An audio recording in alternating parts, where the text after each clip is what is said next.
안녕하세요. 사연 읽어주는 남녀입니다. 오늘도 와주셔서 감사드리며 그럼 오늘의 사연 바로 시작하겠습니다. 안녕하세요. 저는 오랫동안 지속된 내전을 끝내 마음이 편안한 60대 여성입니다. 저는 이번 일을 겪으며 부모가 자식들을 올바른 사랑으로 키워야 하는 이유를 알게 되었어요. 자식 키워보신 분들은 아마 아실 거예요. 같은 뱃속에서 나와 같은 부모 밑에서 자라는데도 아이들은 제각각 다른 성향을 가졌잖아요. 저희 두 딸도 가끔은 애가 바뀌었나 싶을 만큼 성격도 성향도 너무 달랐습니다.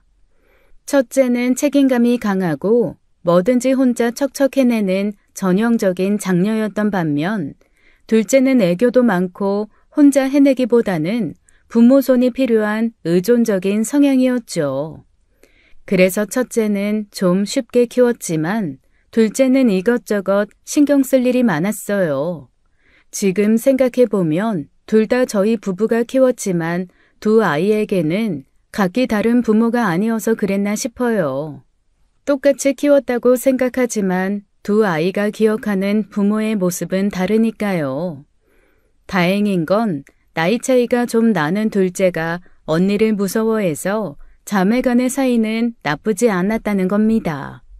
문제는 첫째 딸과 남편이었어요. 두 사람은 사사건건 부딪히는 일이 잦았거든요. 어려서는 아빠 말을 고분고분 잘 듣던 딸이 점점 자랄수록 남편에게 말대꾸하기 시작하더라고요. 송지안, 저녁 때가 됐는데 밥 안 차리고 뭐하냐? 아빠는 녹화할 줄도 몰라요? 제가 방에서 뭐라고 있을 줄 알고 문을 벌컥벌컥 열어요? 뭐야, 몇 번을 불러도 답이 없으니까 그렇지. 그러면 문을 두드리면 되잖아요. 왜 함부로 문을 여냐고요? 그리고 밥하는 일은 저 아니면 할 사람이 없어요? 지연이도 있는데 왜 굳이 저만 시켜요? 이 녀석이 진짜 아빠가 하라면 할 것이지 왜 말대꾸야? 어디서 배운 버르장머리야? 아빠가 너를 그렇게 키웠어? 별것도 아닌 일로 남편이 자존심을 세우고 딸이 남편의 자존심을 뭉개는 일이 많았죠. 그럴 때마다 저는 은근히 딸 편을 들었지만 그러면 또 화살이 제게 날아들곤 했어요. 시댁의 시아버님께서 지독한 가부장적인 어르신이었는데 꼭 그 모습을 닮았더라고요. 참, 당신은 아버님한테 그렇게 불만이 많았으면서 어떻게 아버님을 꼭 닮아가? 내가 뭐? 내가 뭐? 뭐긴 뭐야. 그러게 방문을 왜 함부로 열어? 가뜩이나 사춘기 들어가 예민한 애를 왜 건드리냐고. 그리고 당신이 밥 좀 차려 먹으면 안 돼? 냉장고에 반찬 있고 내가 밥 다 해놓고 갔잖아. 밖에서 힘들게 돈 벌어오는 것도 모자라 밥 한 끼도 딸한테 제대로 못 얻어먹는단 말이야? 이 집이 누구 건데? 결국 내가 산 집에서 편하게 살면서 내가 방문 하나 열었다고 저 난리를 칠 일이야? 당신이 그러니까 송지한 제가 위아래를 모르고 말을 저렇게 하는 거 아니야? 누가 보면 주워온 줄 알겠네. 당신이 낳아놓고 집 해주고 밥 먹여줬다고 유세야? 좀스럽기는. 뭐야? 저도 처음엔 남편의 그 가부장적인 면모가 힘들긴 했습니다. 근데 그때 주변 친구들 남편들은 대다수 그랬어요. 다들 그렇게 살면 그게 이상한 줄을 모르잖아요. 그렇게 당하고 살다 저도 마음에 병이 들고 한마디씩 대꾸하기 시작하니 용기가 생기더라고요. 그래서 딸들의 마음을 이해했고 남편이 변할 수 있도록 대신 싸워준 거예요. 남편도 성심이 나쁜 사람은 아닌데 시댁에서 보고 자란 것이 그러니 어쩔 수가 없더라고요. 하지만 아무리 제가 노력을 해도 안 되는 게 있더라고요. 그나마 둘째는 자존심도 굽히고 애교 부리며 적당히 넘어가기라도 했는데 첫째는 그런 게 전혀 없었습니다. 자기가 생각했을 때 불합리하다고 생각하면 남편에게 지지 않고 맞섰어요. 게다가 남편은 첫째는 첫째답게 둘째는 둘째다워야 한다는 지론을 가지고 있었거든요. 무조건 둘 중에 더 잘해야 하는 건 첫째고 늘 둘째에게 모범이 되는 언니여야만 했죠. 그러니 성적이 조금이라도 안 나오면 둘째가 있는 자리에서 불러다 다그치곤 했어요. 기말고사 평균이 90점도 안 된다면서 공부를 하는 거야, 만 거야? 노력했어요. 노력한 결과가 고작 이거란 말이야? 90점 못 됐어도 89점이면 전교 중상위권에는 충분히 들어요. 전체적으로 시험이 어려워서 95점 넘는 친구들도 거의 없다고요. 점수가 다가 아닌데 왜 아빠는 아무것도 모르면서 점수만으로 사람을 평가해요? 핑계대지 마라. 약속대로 주말 외출 금지야. 아, 진짜. 약속은 약속이야. 이게 다 너를 위해서고 지연이를 위해서지. 윗물이 맑아야 아랫물이 맑은 거야. 지연이는 너를 보고 자라는데 네가 잘해서 바른 길로 인도를 해줘야지. 첫째에 대한 남편의 기대치는 너무 높았습니다. 어지간한 일로는 칭찬 한번 해준 적도 없었어요. 왜 저렇게 자기 자식들한테 박할까 싶었는데 가만 생각해보면 자기가 그렇게 자랐기 때문인 것 같더라고요. 형편이 어려운 시댁에 장남으로 태어나 공부도 채 마치지 못한 채 일찍이 배운 기술로 생활비 보태 소방관으로 번 월급으로 시댁 집을 지어준 사람이거든요. 부모한테 받은 것도 없는데도 그렇게 살았다는 자기 인생에 대한 자부심이 큰 사람이었어요. 보통 자기가 그렇게 살았으면 자식은 좀 편하게 살길 바랄 텐데 유독 첫째한테만은 그렇게 냉정하더라고요. 당신 그러다 지안이랑 척지고 살아. 적당히 해, 적당히. 뭘 적당히 하라는 거야? 내가 뭐 어쨌다고. 이게 다 나 위해서 그래? 아, 저 위해서 그렇잖아. 그럼 지연이한테도 똑같이 해야지. 매번 지안이한테만 다른 잣대를 들이미니까 지아빠를 피하는 거 아니야. 나중에 부모 마음 알면 다 피눈물 흘리고 후회해. 저만 손해지 내가 손해야? 얼씨구, 어디 봅시다. 그 피눈물 누가 흘리는지. 부모는 평생에 자식한테 을이 돼야 하는 사람이래. 부모 갑질에 병든 자식 마음은 평생에 걸쳐도 치유가 안 된답디다. 그러는 나는 부모한테 받은 거 하나 없이도 잘 자란 나는. 당신도 뭐 아버님이 고등학교 안 보내줬다고 아직도 불만 많으면서 뭘? 그러니까 나는 고등학교 보냈잖아. 대학도 보내준다잖아. 그러면 적어도 내가 원하는 대학에 붙을 실력은 돼야 할 거 아니야? 아무리 애를 써도 고집불통 외골수 남편을 이길 수는 없었어요. 그러다 딸이 남편이 원하는 대학에 떨어지면서 부녀 사이의 골은 완전히 깊어졌죠. 서울권 대학을 노리던 딸은 지방 국립대에 가게 됐는데 저는 그것만으로도 참 잘했다고 생각했어요. 내 딸이 천재도 아니고 자기 능력껏 받은 결과인데 부모가 인정해주지 않으면 누가 인정해주나요? 속상해도 자기가 더 속상하지 부모가 더 속상하겠냐고요. 그런데 남편은 학교도 보내줘, 부족한 공부 사교육으로 시켜줘, 자기였으면 서울대 의대도 갔겠다며 분노했죠. 등록금을 내주지 않겠다, 어쩐다 실랑이를 벌이다 제가 총대 메고 싸워서 마무리됐지만 둘 사이의 갈등은 걷잡을 수 없이 커졌어요. 너는 오랜만에 와서 아빠한테 인사도 안 하냐? 안녕하세요. 아까 오자마자 하더구만. 당신이 길을 쓰고 안방에 누워서 인사받으려고 안 나온 거면서 왜 애한테 그래? 왔으면 부모 얼굴을 보고 인사를 해야지. 당신이 나오지 그랬어. 애가 여기까지 왔는데 부모가 나와보지도 않고 누워가지고 어디 인사하러 오나 보자 하고 그러고 있는데 애 마음이 좋겠어? 제발 좀 그러지 마. 제발 좀. 오랜만에 오네. 마음 불편하게 왜 그래 자꾸? 딸은 남편을 볼 때마다 인사 외에 그 어떤 소통도 하지 않았습니다. 이웃 아저씨보다 못한 대접을 받던 남편도 시간이 흐르면서 이건 좀 아니다 싶었는지 불만이 많더라고요. 하지만 돌이키기엔 너무 많은 시간이 흘렀고 남편은 자기가 노력할 일이 아니라고 생각했었어요. 남편 노력 없이는 해결되지 않는 일이라고 생각하긴 했지만 저 쇠임줄 같은 고집 어떻게 당하냐 싶어 딸을 설득해보기도 했지만 소용없는 일이었습니다. 두 사람을 대할 때마다 참 닮았다, 누가 봐도 부녀겠구나 했어요. 지안아, 그러지 말고 너가 먼저 아빠한테 다가가서 아빠 하고 사근사근하게 굴어봐. 아빠가 표현이 거칠어서 그렇지 마음은 그런 사람 아니라는 거 알잖아. 아니, 난 몰라.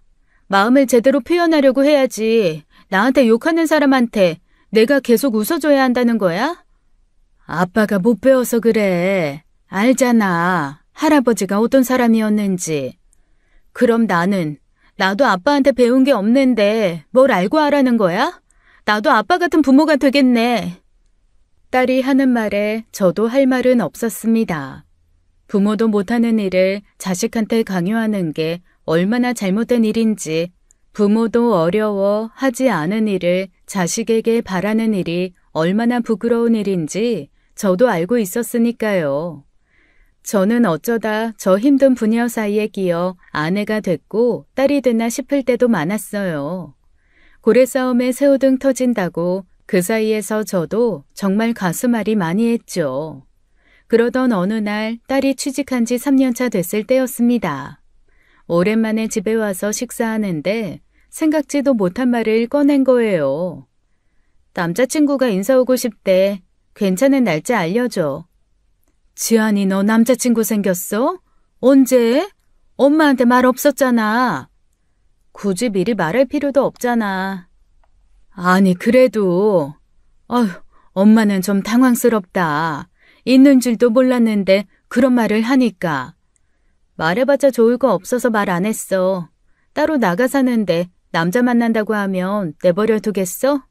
오지도 않은 쓸데없는 미래 들먹이며 사람 들들 볶았겠지.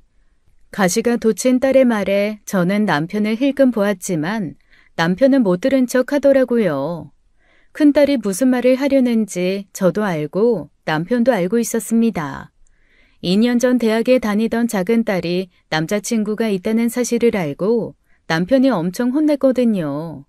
성인이 된 딸이라 조바심의 한 행동이긴 했지만 제가 생각해도 좀 과하다 싶을 만큼 크게 혼내 결국 헤어지더라고요. 해만 져도 연락해 들어오라고 닥달하고 학교 행사로 가는 여행도 못 가게 했으니 작은 딸과의 사이가 벌어졌죠.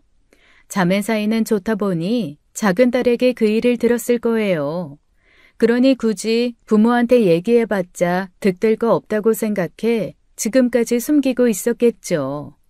그렇게 생각하니 저도 할 말이 없더라고요. 그래도 큰딸은 결혼하기에 적당한 나이였고 자기 일은 알아서 잘하는 딸이라 어련히 좋은 사람 만났겠구나 했습니다. 그래서 예비 사위가 될 그 사람을 만나게 된 거예요. 그런데 다소 기대에 못 미치는 부분이 많더라고요. 딸이 저런 애를 좋아할 리가 없는데 뭐든 완벽하진 않아도 자기한테 무엇이 최선이 되는지 잘 아는 애인데 하고 의아할 만큼이요. 인물도 인상도 무엇 하나 마음에 쏙 들지도 않았고 딸 다니던 회사의 하청업체 직원으로 딸보다 직업적으로도 좀 기울었어요. 대학도 이름도 없는 전문대를 나왔다기에 그럼 돈이라도 많이 모았나 싶었는데 그것도 아닌 것 같더라고요. 자꾸 허황된 이야기만 늘어놓는 게 신뢰가 하나도 되지 않았거든요. 저는요, 사람 보는 눈이 있어야 인생에도 한 방이 있다고 생각합니다. 제가 근데 보는 눈이 좀 좋거든요. 실은 두 분 앞이니까 말씀드리는 건데 지금 제가 보는 종목 중에 기가 막힌 게 하나 있어요. 아마 2년 안에 코스닥 씹어먹을 기업이 될 거라고 자신하거든요. 지금 이게 들어가면 5배는 기본인데 그게 뭔지는 제가 나중에 말씀드릴게요. 뭐 어쨌든 이번에 수익 난 걸로 종잣돈이 좀 생겼는데 그걸로 좀 더 굴려서 내년엔 집 마련하려고요. 아유, 그러면 좋기는 하겠지만 그래도 사람이 안정적인 직업을 가지고 꾸준히 월급을 버는 게 어머니, 지금은 그런 시대가 아니에요. 앞으로는요, 더 최첨단 시대가 올 거라고요. 월급쟁이들도 이제 월요일 아침 9시만 되면 전부 주식창부터 켜요. 출근보다 코스피 시세 먼저 보는 시대라니까요. 주식에는 도통 아는 지식이 없던 저는 그저 남편 눈치만 살폈습니다.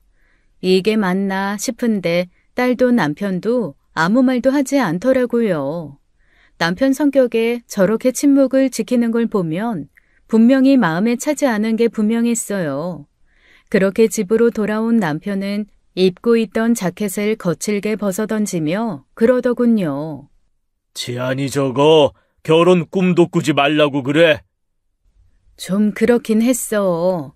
지안이가 저런 애 만날 줄은 몰랐는데 그렇게 똑부러지던 애가 남자 보는 눈이 좀 없나? 똑 부러지긴? 아이 거봐. 그렇게 저 할 일 알아서 한다고 싸고 도는 애가 데리고 온 남자 수준하고는 결혼은 무슨, 아유 당장 헤어지라고 해. 저도 저지만 남편도 큰 실망을 했습니다. 결국 딸을 불러 조용히 헤어지는 게 좋겠다고 했지만 딸은 펄쩍 뛰더라고요. 내가 결혼할 사람이야. 내가 보는 게 정확하지. 그날 하루 보고 엄마가 승철이에 대해 뭘 얼마나 안다고 그래? 알지. 엄마도 아는데 그래도 너무 아니다 싶으니까. 아 진짜. 나는 결혼도 내 마음대로 못해? 뭐 언제까지 아빠 원하는 대로만 살아야 하는 건데. 성지안, 네가 뭘 내가 원하는 대로 살았다고 난리야? 안방에 있던 남편이 문을 부술 듯이 차고 나오면서 일은 걷잡을 수 없이 더 커졌습니다. 그전에도 언쟁은 있었지만 그날의 언쟁에 비하면 아무것도 아니었죠. 대체 네가 뭘 나 원하는 대로 살았어? 뭐 하나 순순히 내 하는 법이 없던 놈이 뭘 날 위해 살았냐고? 아빠 기대에 맞춰 살아야 했잖아요. 내 꿈도 없이 그저 아빠가 원하는 대로 돈 잘 벌고 말 잘 듣는 장녀로만 자라게 했잖아요. 아빠 원하는 대학은 못 나왔어도 아빠가 무시하는 지방 국립대 장학금 받고 다니면서 용돈 벌어 쓴다고 아르바이트도 하고 내 인생에 내가 원하는 대로 산 건 또 뭔데요? 참, 기가 막혀서 진짜. 아빠는 내 꿈이 뭐였는지는 알아요? 내가 중학교 때 그림하고 싶었던 거 아빠 모르죠? 네가 언제 그림을 한다고 했어? 했어요. 늦었지만 그림 배워서 대학 가고 싶다. 학교 미술 선생님도 가능성 있다. 그랬을 때 아빠 뭐라고 한지 기억도 안 나죠? 타고나기를 피카소로 태어나야 붓을 잡고 타고나기를 모차르트로 태어나야 건반을 두드린다고. 쓸데없이 예술한다고 부모 노후 잡아먹지 말고 공부나 하라고. 저는 아직도 그 말을 토시 하나 안 빼고 기억해요. 그런데도 내가 원하는 대로 살았어요? 사실 저도 그 일은 가물가물했습니다. 언젠가 미술이 하고 싶다고 했던 건 어렴풋이 기억나는데 솔직히 그렇게까지 하고 싶은 줄은 몰랐어요. 안 되겠다고 했을 때 고집부리지 않고 순순히 물러났던 것도 열의가 없어서가 아니라 그저 포기였다는 것을 저도 남편도 몰랐던 거예요. 지금은 이미 지난 일에 대해 이야기하는 거 아니잖아. 과거는 과거고 미래는 미래야.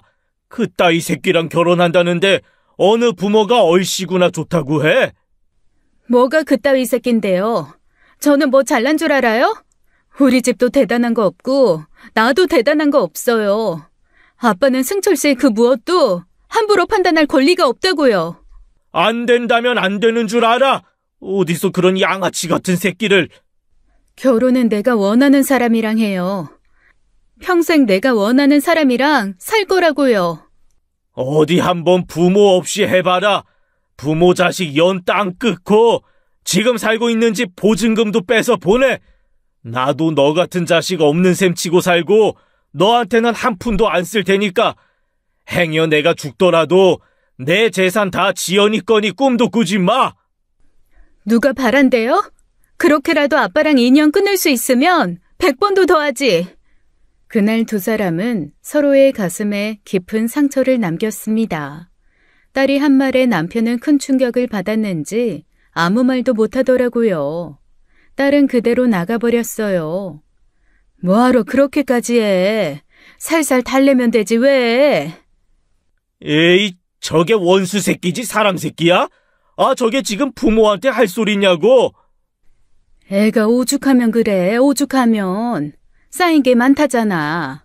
그럼 그거부터 풀어주면서 달래야지. 에이야, 30 다 된 애를 뭘 달래고 자시고 해. 아우, 냅둬. 그 후로 두 사람은 거의 남이나 다름없었습니다. 저는 꾸준히 딸을 만나 울어도 보고 사정도 하며 결혼만은 안 된다고 말렸어요. 저도 웬만하면 딸이 원하는 대로 해주고 싶었는데 이상하게 촉이 그러더라고요. 어차피 헤어지게 될 거 깊은 상처를 주느니 그럴 일 없게 미연에 방지하고 싶은 부모 마음이었던 거죠. 지안아, 엄마가 오죽하면 그래. 오죽하면. 아빠는 그래도 엄마는 네 뜻에 다 따라줬잖아.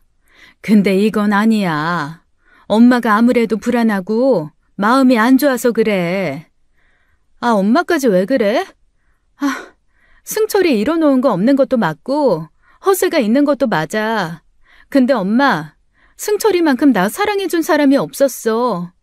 나 태어나서 부모한테도 사랑한다는 말 한마디 못 듣고 자랐는데 승철이는 내가 그냥 사랑스럽대.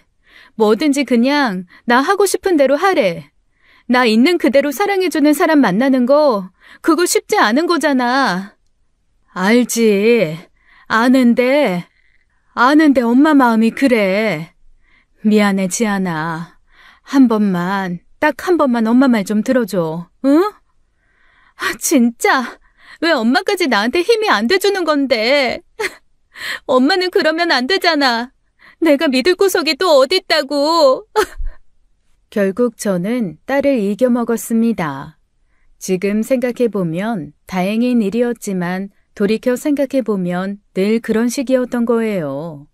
무엇이든 풍족한 지원을 받고 자란 딸이 제 뜻대로 살아본 적 없다고 생각하는 것도 그 때문이었겠죠. 결국에는 제 뜻을 꺾고 부모 뜻에 따르는 착한 애였으니까요. 헤어졌는지 결혼 이야기는 쏙 들어갔습니다. 다행이라고 생각했는데 문제는 그 쏙 들어간 결혼 이야기가 그 후로 한 번도 나오지 않았다는 거예요. 처음엔 전처럼 사귀는 남자가 있어도 말을 안 하는 거겠거니 시간이 지나면 난데없이 결혼할 남자를 데려오겠거니 했죠. 그런데 30이 지나고 35이 지나고 40이 목전인데도 그런 낌새가 하나도 없는 거예요. 전부터 넌지시 만나는 사람이 있냐고 물을 때마다 그런 거 묻지 말라고 찬바람만 쌩하고요. 그 뒤로 딸은 남편과 말도 안 할 작정인지 집에 와도 늘 무시하곤 했는데 어느 날 남편이 또 잠잠한 벌집을 쑤신 겁니다. 남들이 뭐라고 생각하겠냐? 하자가 있는 게 아닌 이상 그 나이 먹도록 결혼도 못했다고 너도 욕하고 부모도 욕하지 않겠냐? 아, 적당한 사람 만나서 얼른 가라. 이상한 기대를 하고 계시네. 뭐? 내 결혼은 이미 10년 전에 끝난 거예요. 내가 그 결혼 포기하면 뭐 다른 사람 만나서 결혼할 줄 알았어요? 꿈 깨세요. 큰 사위 볼 일 없을 거니까. 너 아직도 그 소리야? 그 자식이랑 결혼 못하게 했다고 시위하는 거냐고? 쓸데없이 괜한 기대 키우지 마세요. 결혼도 마음대로 안 되는 인생 그냥 혼자 살다 죽고 말 거니까. 너희 진짜? 그만해요, 제발. 그만 좀 해. 알았어. 일단 알았으니까 밥 먹자, 지안아. 됐어. 나 일어날게. 그리고 제발 아빠 없을 때 좀 불러. 딸이 또 그렇게 찬바람을 쌩 일으키고 가버리니 너무 속이 상했어요. 어쩌다 부녀 사이가 그렇게까지 쩍쩍 갈라져 버렸는지 제가 더 노력했더라면 그렇게까지는 안 됐을까 후회스럽더라고요. 그러던 어느 날이었습니다. 남편과 이마트에 갔다가 돌아오는 길에 딸을 본 거예요. 그런데 딸이 혼자 있지 않고 웬 남자랑 있지 않겠어요? 역시 우리한테 말은 안 하고 남자를 만나고 있었구나 싶어 안도하는 순간이었습니다. 갑자기 옆에 있던 남편이 장바구니도 내팽개치고 욕설하며 뛰쳐나가는 게 아니겠어요? 여보! 누구보다도 큰애의 결혼을 기다렸던 사람이 왜 저러나 싶어 당황스럽더라고요. 게다가 또 딸에게 상처가 되는 일이 되겠구나 싶어 얼마나 마음 졸였는지 모릅니다. 냅다 뛰어간 남편이 그 남자 멱살을 잡고 주먹을 날리는 순간 저는 차라리 기절하고 싶었어요. 차마 두 눈 뜨고 볼 수 있는 상황이 아니었으니까요. 이 자식이 또 지안이를 만나? 이 양심도 없는 새끼가! 아빠, 왜 이래요? 미쳤어요? 야, 이 새끼야, 너 뭐야? 너 뭔데 또 지안이 앞에 나타난 건데? 여보, 제발 좀 그만해. 이거 이런 새끼는 그냥 곤죽이 되도록 쳐맞아야 돼. 진짜 미쳤어요? 왜 자꾸 내 인생에 끼어드냐고요? 제발 내 인생에서 좀 나가주란 말이에요. 제발! 그야말로 난리 그런 난리도 없었습니다. 그 남자는 오래전 딸이 결혼을 생각했다던 그 남자였어요. 남자는 반사적으로 주먹을 휘두르려다가 딸 아버지인 걸 알고 그저 맞고만 있더라고요. 시민의 신고로 경찰이 왔고 결국 남편이 폭행으로 끌려갔죠. 세상에 이제 노망이 났나 보다. 그렇지 않고서야 이렇게 백주대낮에 주먹질을 하나 기가 막혔습니다. 다행히 그쪽이 처벌을 원하지 않아서 풀려나게 됐는데 남편은 사과 한마디 없더라고요. 대신 제가 거듭 사과해야 했습니다. 미안해요. 이 사람이 지안이 문제라면 가끔 이렇게 물불을 안 가려서. 아유, 병원에 가서 치료받고 치료비는 꼭 청구해줘요. 미안해요, 정말. 뭐 아닙니다. 제가 마음에 안 들어 그러시는 건데 어쩌겠어요. 여전히 껄렁한 태도나 가벼운 말투가 마음에 들지 않았지만 그거 따지고 있을 때가 아니었죠. 집으로 돌아와 저도 전에 없이 불같이 화를 냈습니다. 진짜 당신 어떻게 된 거 아니야? 어떻게 폭력을 써? 어떻게? 내가 괜히 그래? 그 자식 면상을 한 번 더 날려줬어야 하는 건데. 솔직하게 말해봐. 무슨 일인데? 당신이 마음에 안 드는 놈이라는 이유로 주먹질할 사람이야? 당신 그 정도로 최악은 아니잖아. 솔직하게 말해. 안 그러면 지안이 당신 죽을 때까지 이제 얼굴도 안 본다고 할 거라고. 몰라. 가서 얼음물이나 좀 가져와. 손까진 거 안 보여? 주먹을 내리쳤어야 하는데 얍삽하게 피하는 바람에 바닥을 쳤어. 지금 당신 손까진 게 대수야? 하지만 남편은 입을 꾹 다물어 버렸습니다. 저녁에 딸에게 연락해 따로 만났는데 표정이 너무 안 좋더라고요. 병원은 갔대? 많이 다친 건 아니지? 뼈 부러진 건 없어. 멍이 좀 오래 갈 거래. 그 와중에 다행이네. 아휴, 대체 왜 그랬나 몰라. 아무리 물어도 대답을 안 해. 지안이 너도 알잖아. 아무리 그래도 네 아빠 그렇게 폭력적인 사람은 아니라는 거. 무슨 이유가 있어도 있을 건데. 사람 때리는데 이유가 어딨어? 때린 건 때린 거지. 지안아, 나 그 사람이랑 결혼할 거야. 5년 전에 결혼했다가 지금은 이혼했대. 다시 만나자고 하길래 그렇게 하기로 했어. 뭐? 아니 그래도 말릴 생각하지 마. 이제 아빠 엄마 반대 따위는 두렵지도 않아. 곧 마음 바라보고 있는 판에 부모가 무서워서 내가 원하는 사람이랑 결혼도 못하겠어? 진짜 그렇게 했어야 했는데 내가 너무 쓸데없이 효녀였어. 어떠한 감정도 없이 그런 말을 하는 딸을 보면서 저는 아무 말도 하지 못했습니다. 거기다 대고 남편처럼 절대 안 된다는 말을 어떻게 하나요? 한편으로는 잘 됐다는 생각도 들더라고요. 돌고 돌아 만난 인연이니 더 잘 살 거라는 생각도 있었고요. 그래서 정해지는 게 있거든 연락 달라고 헤어져 돌아왔죠.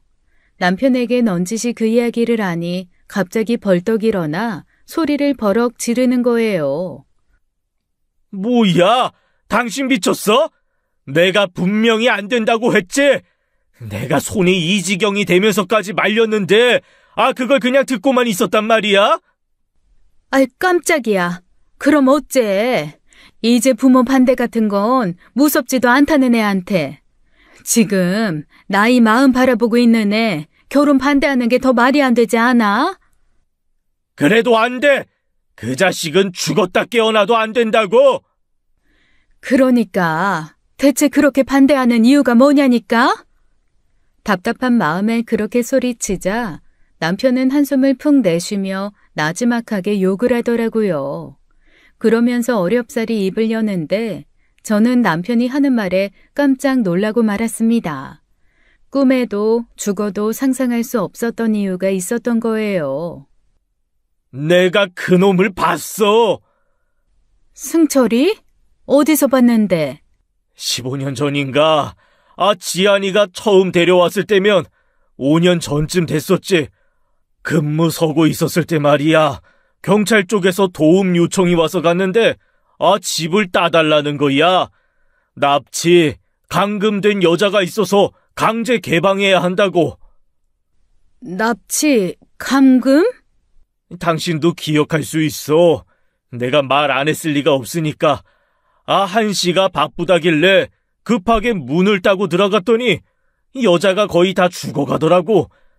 급하게 병원으로 이송했고 겨우 목숨을 건진 걸로 알고 있거든. 그때 현장에서 잡혀둔 놈이 그 놈이었어. 뭐라고? 그때 그 놈이 승철이란 말이야? 당신이 잘못 봤겠지. 그때 그랬잖아. 회사도 다닌다고 했었고. 그럴 사람으로는 안 보이던데. 당신이 그럴 사람 안 그럴 사람 구분할 수 있어? 처음 볼 때부터 어딘가 낯이 익다고 했지. 그러다 그놈 목에 난 점을 보고 기억나지 뭐야. 기억 못할 만큼 오래된 일도 아니었고 별의 별일을 다 했다지만 그만한 사건이 흔한 일은 아니니까 분명히 징역 살고 나왔을 게 분명한데 술술 거짓말도 잘하고 여러모로 절대 안 될 일이었지. 아니, 그게 무슨... 근데 왜 지안이한테 말을 안 했어?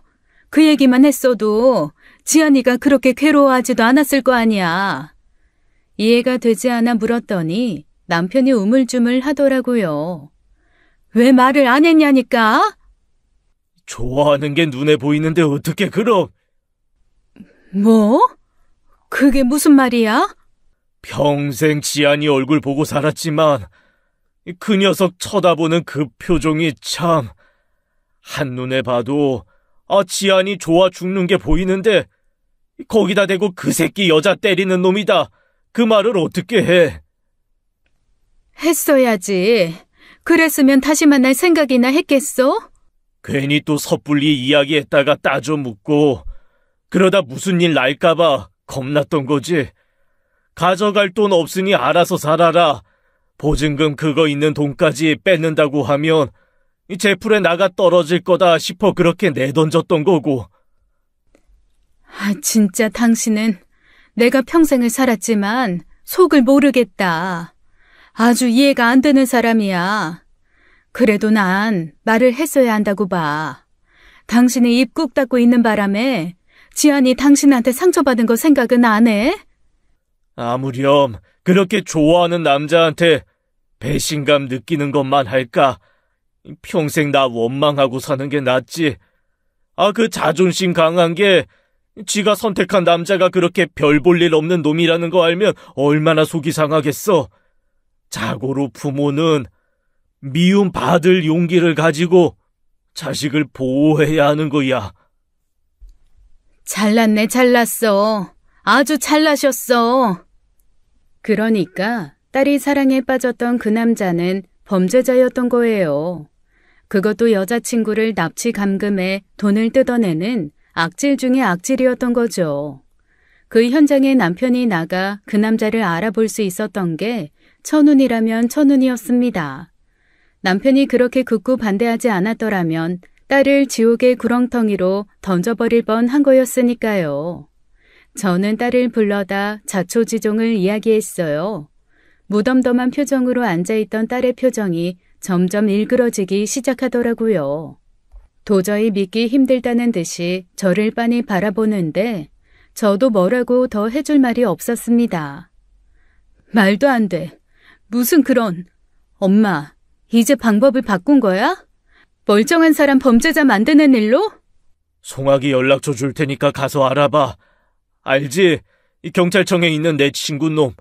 내가 아무렴 공문서 위조까지 할까봐. 정 네 부모를 못 믿겠거든. 가서 당시 자료 네 눈으로 직접 보고 나서 믿든지 말든지 해.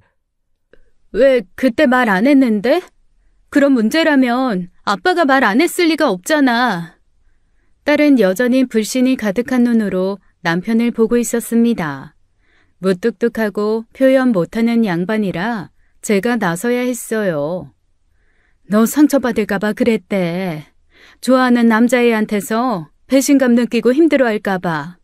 그래서 아빠가 총대 메고 너한테 욕먹은 거야.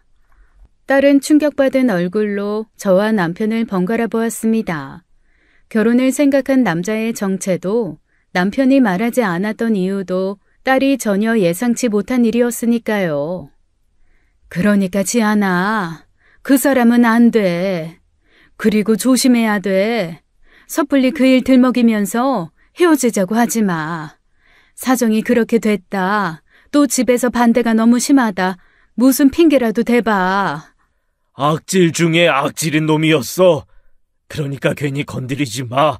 아이, 똥이 무서워서 피해? 더러워 피하는 거지.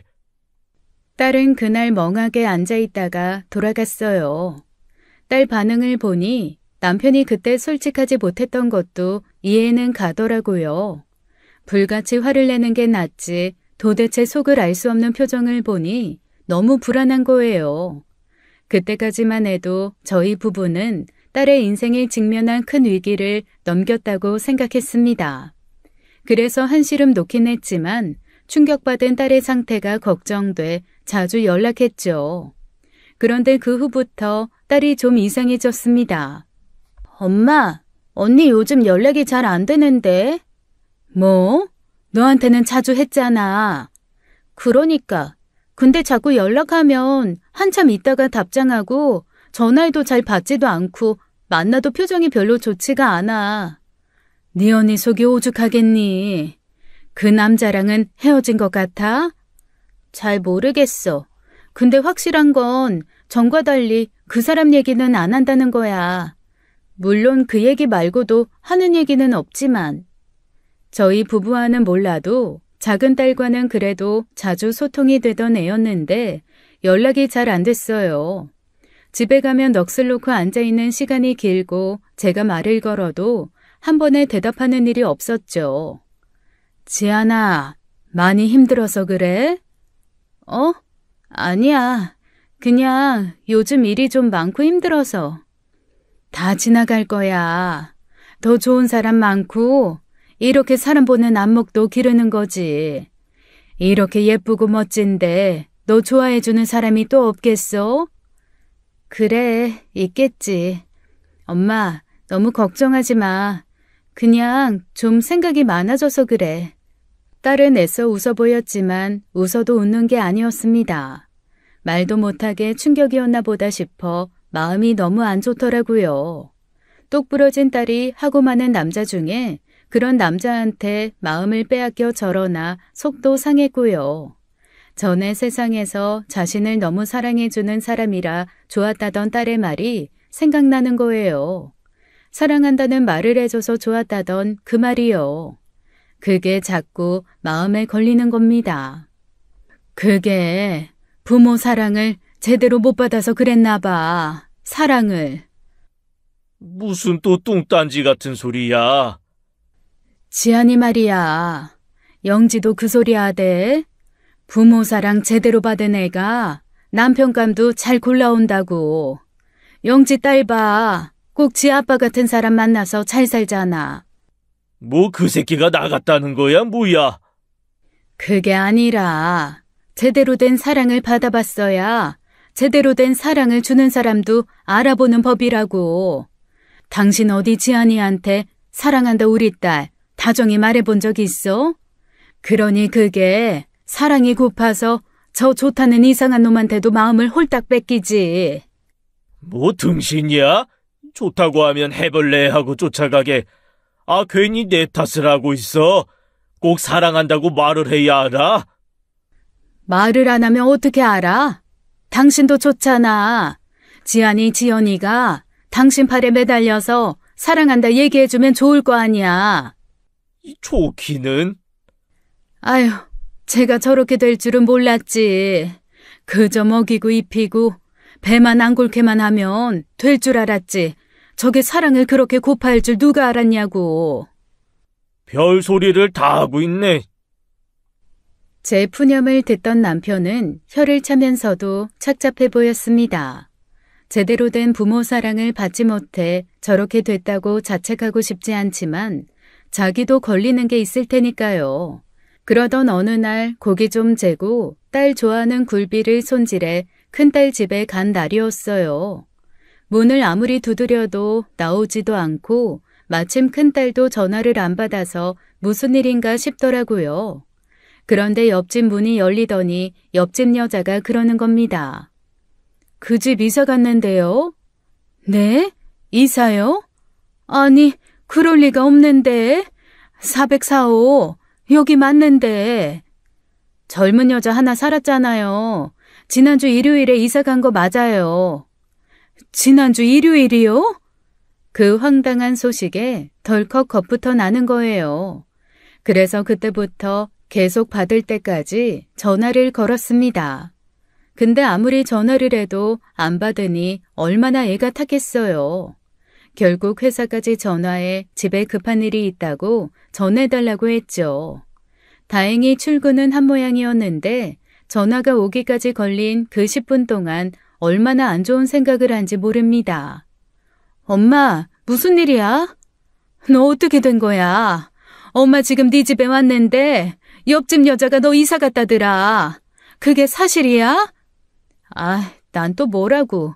집에 무슨 일 난 줄 알았잖아. 왜 별일도 아닌 거 가지고 회사까지 연락해. 다시 들어가기도 민망하게. 지금 그게 대수야?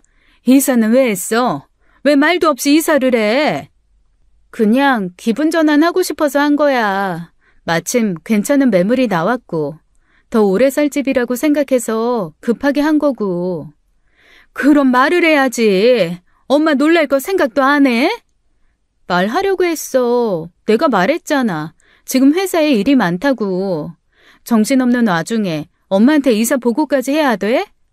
그걸 말이라고 해? 당연히. 아유, 됐어. 그래서 어디로 갔는데? 몰라도 돼. 뭐? 몰라도 된다니. 이사 간 집 말을 안 해주겠다는 거야? 말하면 엄마 맨날 또 찾아와서 먹지도 않을 반찬 채워놓고 시키지도 않을 빨래하고 있을 거 아니야. 나중에 때 되면 알려줄게. 이놈의 송씨들 아주 지긋지긋해 죽겠어. 아주 미쳐 내가. 그렇게 큰일을 쳐놓고도 태연하게 속을 뒤집어 놓는데 제명에 못 살지 싶더라고요. 그때까지만 해도 이사도 그 남자 잊으려 했다고 생각했지 다른 이유가 있을 거라곤 상상도 못했습니다. 저희 가족에게 일어날 비극은 아직 찾아오지도 않은 거였어요. 그 후로 몇 번을 채근하고 다그쳐도 딸은 절대 자기가 사는 집을 알려주지 않더군요. 아무래도 걱정이 앞서니 무슨 일이라도 생길까 싶어 사는 집을 좀 알아두고 싶은데 말을 안 하니 얼마나 이상해요. 남편도 같은 생각이라 화가 난 상황에서 가족 식사하는 날 온 딸에게 한마디 했습니다. 부모한테 사는지 말 못할 이유가 뭔데? 네 엄마 찾아가는 게 싫으면 안 가겠다고 이야기했잖아. 왜 그렇게 쓸데없는 고집을 부리길? 이유가 있어서 말 안 하는 거예요. 제 일은 제가 알아서 할 테니까 신경 쓰지 마세요. 알아서 한다는 게 만나는 남자가 그따위야? 여보! 그 일은 금기어 같은 일이 된 일이라 그 뒤로 꺼낸 적이 없어요. 큰딸 자존심 강한 것을 누구보다 잘하는 사람이 그런 실수를 하더라고요. 남편은 또 자기가 그렇게 실수를 해놓고 사과하지 않는 게 문제였습니다. 딸은 들고 있던 수저를 내려놓았죠. 나 가볼게, 엄마. 왜? 밥은 다 먹어야지. 여기서 밥 먹다가 체하겠어. 지안아, 잠깐만. 엄마가 이것 좀 싸줄게. 가져가. 송지안, 너 그 자식이랑 헤어진 건 맞아? 큰딸 좋아하는 굴비를 챙겨주려고 하는데 갑자기 또 남편이 도끼 눈을 뜨고 그렇게 묻는 거예요. 이미 끝난 이야기 왜 또 꺼내나 싶어 애가 탔죠. 사는 집 끝까지 말 안 하려고 하는 거, 그거 그 자식이랑 연관돼 있는 거 아니지? 아니겠지. 왜 자꾸 그런 얘기를 해? 그만 좀 해, 당신도. 지안아, 잠깐만 기다려. 엄마. 아빠, 내 인생은 내가 알아서 해요. 뭐가 됐든 내가 알아서 하게 좀 내버려둬요, 제발. 자식이 시궁창으로 인생을 내던지는 게 보이는데 어느 부모가 가만히 있어? 행실 똑바로 해. 네가 똑바로 잘 살아야 너 보고 있는 지연이도. 지연이. 지연이가 왜 날 보고 살아요? 지연이도 자기 인생이 있고 충분히 생각이라는 걸 하는 성인인데. 야, 송지연, 너 언니처럼 살 거야? 언니 사는 거 보고 저렇게 살면 안 되겠다. 저렇게 살아야지 해? 아니, 그건 아닌데. 지연이는 지연이고 내 인생은 내 인생이에요. 제발 저 좀 가만히 내버려 두라고요. 아빠가 그럴 때마다 정말 돌아버릴 것 같단 말이에요. 이 자식이 진짜. 이 자식 저 자식 좀 하지 마세요. 아빠한테 이 자식 저 자식 소리 듣고 자란 거 내 친구 중에 저밖에 없어요. 엄마, 나 갈게. 굴비 필요 없으니까 싸지 마. 그리고 당분간 연락 안 해. 지안아!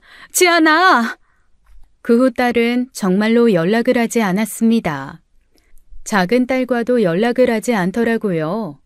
잘 있는지 메시지만이라도 해달라고 했더니 장문의 메시지가 왔었습니다. 그 메시지를 읽고 저는 속이 상해 또 한바탕 울고 말았어요. 엄마, 나는 왜 이렇게 사랑이 고픈 사람이 됐을까? 사랑한다 너뿐이다. 그런 말에 휘둘리는 시시한 사람이 되어버렸을까? 엄마, 나는 그 사람이 좋아. 남들이 그 사람을 뭐라고 해도 나한테는 둘도 없이 잘해주는 사람이야. 날 때린 적도 없고 때리려고 한 적도 없었어. 어렸을 때부터 아빠 기대에 맞춰 사는 게 너무 힘들고 실패할 때마다 아빠의 그 한심하단 눈빛을 보는 것도 너무 힘들었는데 그 사람은 내가 뭘 해든 괜찮대. 그냥 나는 아무것도 하지 않아도 좋대. 나는 그런 사람이랑 살고 싶어. 집안일 거들고 동생을 잘 돌보고 좋은 학교에 가야만 얻을 수 있는 부모의 사랑 말고 내가 아무것도 하지 않아도 날 그냥 있는 그대로를 봐주면서 사랑해주는 사람. 미안해. 잘 살게. 어머, 어떡하면 좋아. 어머, 이를 어떡하면 좋아. 뭐야? 아이 뭔데 호들갑이야? 거봐, 이거 보라고. 애가 얼마나 사랑이 고팠으면, 애가 얼마나 지 아빠한테 인정을 받고 싶었으면 이러냐고. 남편은 제가 건넨 휴대전화를 보더니 아무 말도 하지 않더라고요. 당장이라도 찾아와야 한다고 발을 동동 구르는 제게 딱 한마디 하더군요. 자기 마음대로 살겠다는 애 무슨 수로 찾아? 내버려둬. 어떻게 내버려둬? 폭력범이라며? 여자 때린다며? 다 알고도 간 거야. 똥인지 된장인지 꼭 찍어 먹어봐야 아는 거면 먹어봐야지. 그러다 무슨 일 생기면? 그거야 지팔자지. 당신 아빠 맞아? 어떻게 시종일관 그렇게 안 변할 수가 있어? 지안이가 힘들었다잖아. 지안이가 사랑받고 싶었다잖아. 이 문자를 보고도 그런 얘기가 나와? 당신 진짜 독하다. 진짜 무정하고 무심하고. 내가 당신 그런 사람인 줄 알았으면 내 딸 아빠로 안 살았지 내가. 가슴을 치고 통곡해봐야 이미 늦은 일이었어요. 딸은 오랫동안 고민하다 결국 그 남자와 살기로 한 거였으니까요. 그 뒤로 저는 여러 날 알아누웠고 남편은 안 피우던 담배를 피우기 시작했습니다. 함께 식사하는 일도 없이 애꿎은 총각김치만 거덜내며 술을 마셔댔고요. 술에 취하면 어김없이 안방문을 열고 들어와 주정을 하곤 했어요. 내가 뭘 그렇게 잘못했는데, 자식이 바른 길로 가면서 바르게 자라기를 바라는 마음 그거 하나였는데 왜 다들 하나같이 나를 죽인 놈으로 모냐고, 그렇게 딸과 연락이 끊긴 채 6개월을 보냈습니다. 속이 그야말로 새카맣게 타서 제만 남을 무렵이었어요. 언제쯤 연락이 올까 애타게 핸드폰만 붙잡고 살던 어느 날 밤이었죠. 잠이 들었다가 갑자기 다급하게 울리는 초인종 소리와 문 두드리는 소리에 화들짝 놀라 나갔습니다. 무슨 일인가 싶었는데 현관문 밖에서 엄마 엄마 하는 소리가 들려 급하게 문을 열었더니 딸이 있는 거예요. 게다가 말도 안 되는 몰골로요. 문을 열자 급하게 들어와 거실을 불안하게 서성이다 주저앉는데 냄새도 많이 나더라고요. 지안아, 어떻게 된 거야? 너 대체 몰골이? 놀라 튀어나온 남편도 얼마나 놀랐으면 말 한마디 하지 못했죠. 그런데 그때 딸이 갑자기 현관문을 가리키며 바들바들 떨고 소리치는 거예요. 엄마, 문! 엄마, 문! 문? 문이 왜? 문 제대로 닫았어. 제대로 잠궜어? 밖에서 못 여는 거 맞아? 못 열어. 무슨 일이야? 그 남자가 그런 거야? 순간 딸의 눈에서 두려움이 읽혔습니다. 그대로 주저앉아 무릎을 모으고 끌어안은 딸이 눈물을 뚝뚝 흘리는 거예요. 그런데 자세히 보니 얼굴에 누런 멍이 든 흔적이 있더라고요. 놀라 팔이며 다리에 옷을 젖혀봤더니 여기저기 멍이 가득해요. 맞았어? 믿기지 않아 물었더니 딸은 고개를 끄덕였습니다. 그 새끼가 그런 거야? 딸은 다시 한번 고개를 끄덕였어요. 그 죽일 놈이 기어이 제 아이를 건드린 것이었죠. 겁에 질린 딸을 품에 안고 다독이다 남편 시켜 따뜻한 꿀물을 타다 먹였어요.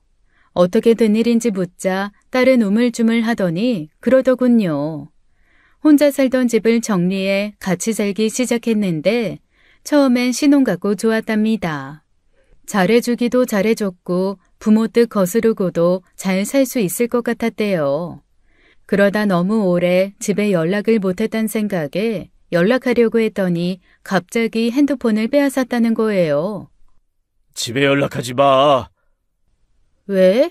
안 좋아하실 거 뻔한데 연락하면 지안이 너 설득할 거 아니야. 너 사라질까봐 걱정돼서 싫어. 엄마한테 잘 있다고만 연락하려고 해. 아무리 그래도 한 달째인데 연락 안 하는 건 좀 그렇잖아. 지안아, 우리가 10년 전에 헤어진 이유 기억 안 나? 우리가 어떻게 다시 만난 사이인데 나 너무 두려워. 나 2번 다시 너 잃고 살고 싶지 않아. 나 너밖에 없는 거 알잖아. 다시 헤어지게 될까봐 두렵다는 이유로 집에 연락도 하지 못하게 하고 핸드폰도 주지 않았대요. 그때 무슨 정신인지 딸도 그게 두려워 회사에서도 연락할 생각을 못했고요.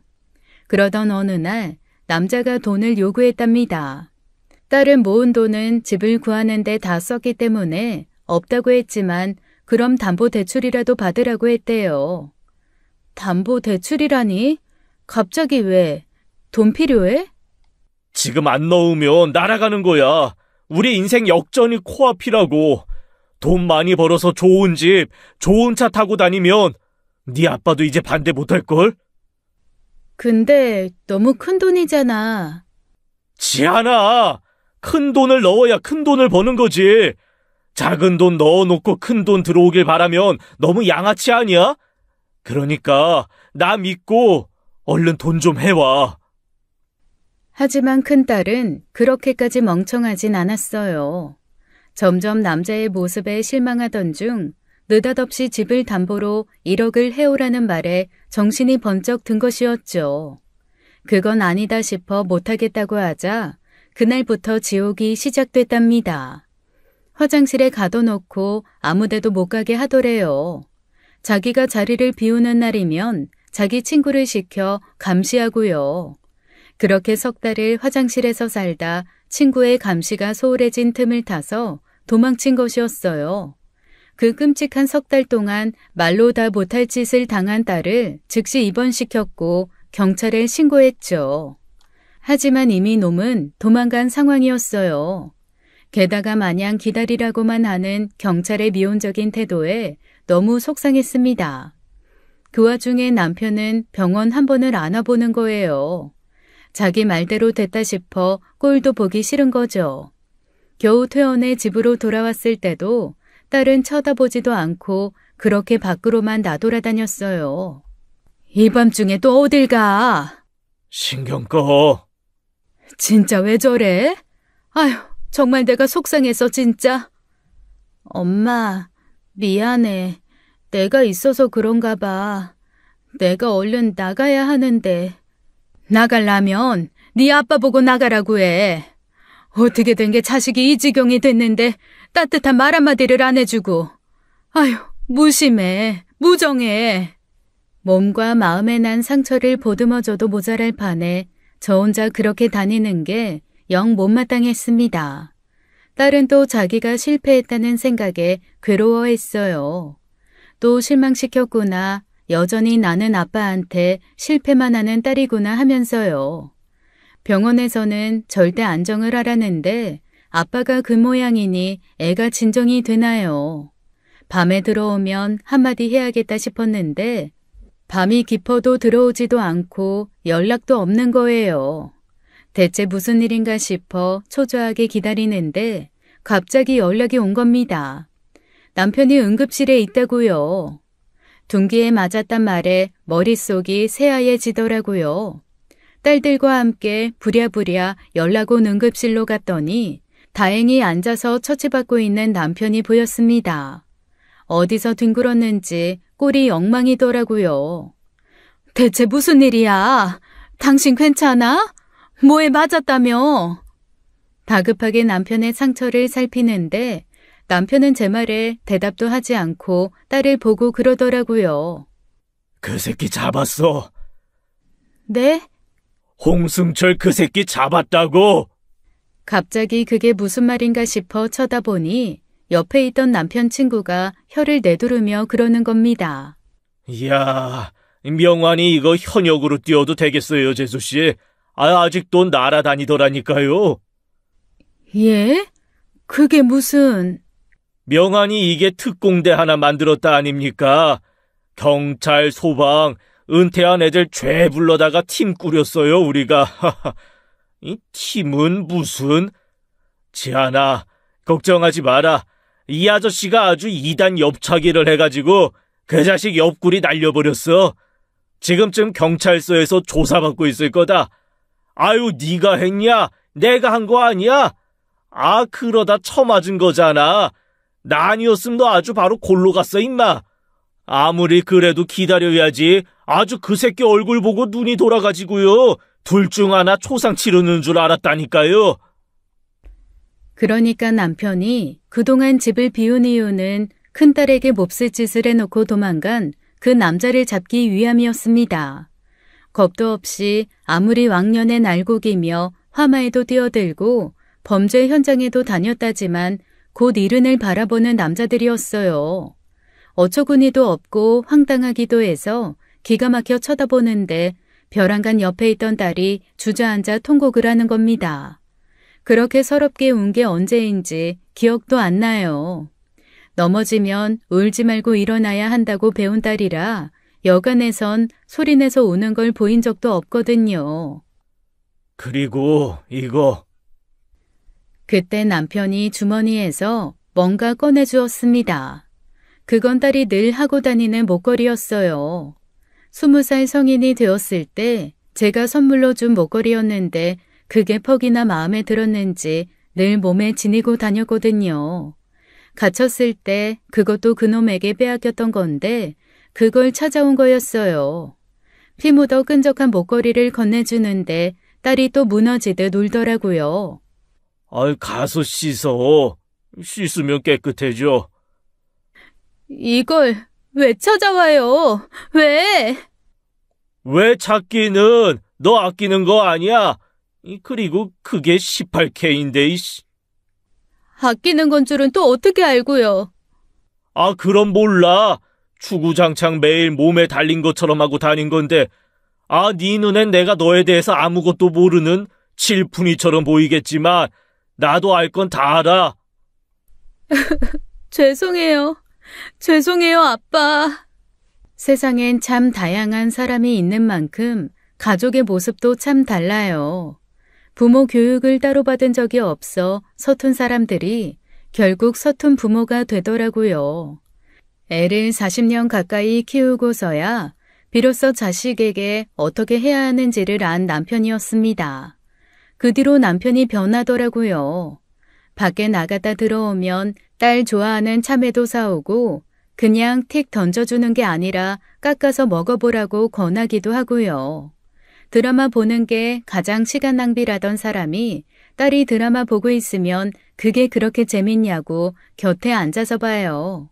남편이 변하니 딸도 변해서 어느 날은 남편 좋아하는 조개찜을 해주기도 하고 병원 갈 일이 있으면 딸이 운전해 남편만 데려가기도 하더라고요.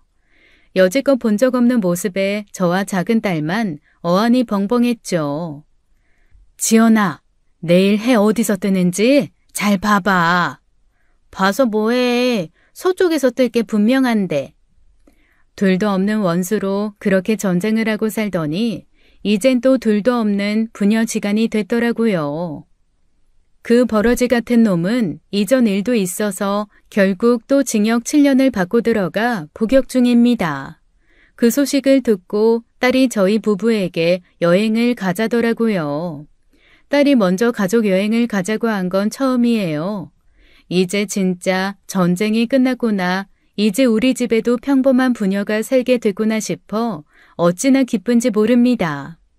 너무 늦은 만큼 하루하루가 너무 소중하고 귀해요.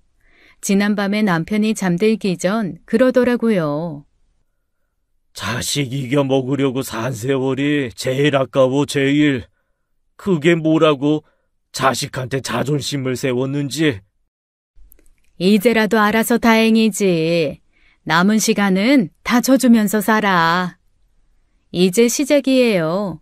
어렵게 얻은 평범하고 소소한 행복인 만큼 충분히 즐기며 살아가려고 합니다. 지금까지 사연 읽어주는 남녀였습니다.